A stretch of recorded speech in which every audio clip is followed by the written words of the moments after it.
ഇന്നൊരു സൺഡേ ആയിരുന്നു കേട്ടോ. ഞാൻ അമ്മയുടെ കൂടെ കുടുംബശ്രീ മീറ്റിംഗ് എന്നല്ല, ജസ്റ്റ് അടവടയ്ക്ക് അമ്മയുടെ കൂടെ ഒന്ന് പോയതായിരുന്നു. ഒരു ചെറിയൊരു കുന്നുംപുറത്ത് തന്നെയുള്ള വീട്. അപ്പം താഴത്തേക്ക് ഇറങ്ങിയിട്ട് വേണം പോകാനായിട്ട്. അപ്പോൾ ഇങ്ങനെയൊക്കെ നടക്കാൻ എനിക്ക് ഭയങ്കര ഇഷ്ടമായിരുന്നു കേട്ടോ. അപ്പോൾ അമ്മയുടെ കൂടെ എന്തായാലും ആ വഴിയിൽ കൂടെ ഒക്കെ നടക്കുമ്പോൾ എനിക്ക് നല്ലൊരു ഫീലായിരുന്നു. ഞാൻ എവിടെ ചെന്നാലും അവിടെ ഒരു നായ അല്ലെങ്കിൽ പശു ഉണ്ടാവും. അതുപോലെ തന്നെ സംഭവിക്കുകയും ചെയ്തു. പെട്ടെന്ന് നായി ഒരു പശു, 2 പശുക്കളും. അതാവും ഞങ്ങളുടെ അവിടുത്തെ ഏട്ടൻ തന്നെയാണ് ഇത്. അത് ഏട്ടൻ്റെ ഒപ്പം വളർത്തുന്ന നായക്കുട്ടി തന്നെയാണ് അത്.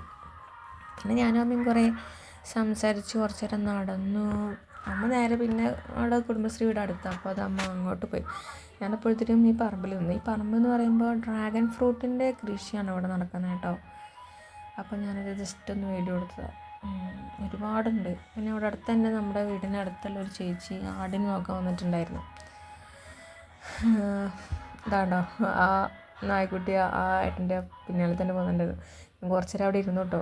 ഒരു കൊറ്റന് എൻ്റെ അടുത്ത് വന്നിട്ട് കാലൊക്കെ കുതിച്ച് വരുന്നുണ്ടായിരുന്നു കേട്ടോ. ഞാൻ ഇതെന്താ ചെയ്യാന്നൊരു ഐഡിയ കിട്ടാത്തതുകൊണ്ട് ഇത് ഓടി കുത്താനാണോ എന്താണോ ഒന്നും അറിയാത്തതുകൊണ്ട് അങ്ങനെ പേടിച്ചിരിക്കുന്നു. തൊട്ടപ്പുറത്ത് വേറൊന്ന് ഇരിക്കുന്നുണ്ട്. അതൊരു പാവാണെന്ന് തോന്നുന്നു. തൊട്ടപ്പുറത്ത് ചേച്ചി ഉണ്ട് കേട്ടോ. ആ ചേച്ചിയുടെ ധൈര്യത്തിൽ ഞാൻ ഇരിക്കുന്നത്. പിന്നെ കുറച്ച് നേരം ഞാൻ ജസ്റ്റ് ഒന്ന് തൊട്ട് നോക്കി ഞാൻ. അപ്പോൾ വലിയ കുഴപ്പമില്ല, ആൾ ഡേഞ്ചറസ് ഒന്നുമല്ല. അപ്പോൾ നല്ല സുഖം ഉണ്ടായിരുന്നു. പരിപരുത്ത രോമങ്ങളായിരുന്നു അതിൻ്റെ തലയിലുണ്ടായിരുന്നത്. ആദ്യമായിട്ട് ഒരാടിന് ഇത്ര അടുത്ത് തൊടുന്നു ഞാൻ. പേടിയായിരുന്നു മറ്റുകളൊക്കെ. ആടിനും പൂച്ചേനൊക്കെ ഭയങ്കര പേടിയായിരുന്നു. പിന്നെ പേടിയൊക്കെ മാറി. പൂച്ച പിന്നെ വീട്ടിൽ വളർത്തുന്നതുകൊണ്ട് പിന്നെ അതിനോടുള്ള പേടി മാറി. പിന്നെ ആടിനെ ഇപ്പോഴാണ് അടുത്ത് കിട്ടുന്നത് കേട്ടോ. പിന്നെ കുറച്ച് നേരം അവറ്റകളൊക്കെ നോക്കി നിന്നു.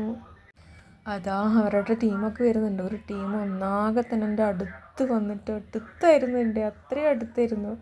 പിന്നെ ശല്യമില്ലാത്ത ആടാന്ന് പറഞ്ഞതുകൊണ്ട് പിന്നെ അങ്ങനെ ധൈര്യത്തിൽ അവിടെ ഇരുന്നു. എന്നാലും എൻ്റെ ചീറിലൊക്കെ അവിടെ കേൾക്കാം നിങ്ങൾക്ക്. പിന്നെ അമ്മയും കുടുംബശ്രീ അടവൊക്കെ കഴിഞ്ഞ് വന്നു കേട്ടോ. അമ്മയുടെ ഒരു കൂട്ടുകാരിയാണ് അത്. അപ്പോൾ അവരിങ്ങനെ വർത്തമാനം പറഞ്ഞിരിക്കുകയായിരുന്നു.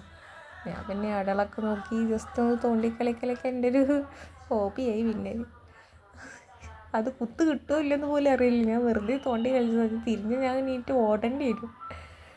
എന്തായാലും വെള്ളം വെച്ച് ഞാൻ ജസ്റ്റ് ഒന്ന് തൊട്ട് നോക്കിയതാണ്. പിന്നെ നമ്മുടെ കുടുംബശ്രീ ബുക്കൊക്കെ എടുത്ത് ജസ്റ്റ് ഒന്ന് നോക്കി. അങ്ങനെ ആ ടൈം അങ്ങനെ സ്പെൻഡ് ചെയ്തവരുടെ കൂടെ. പിന്നെ ഞങ്ങൾ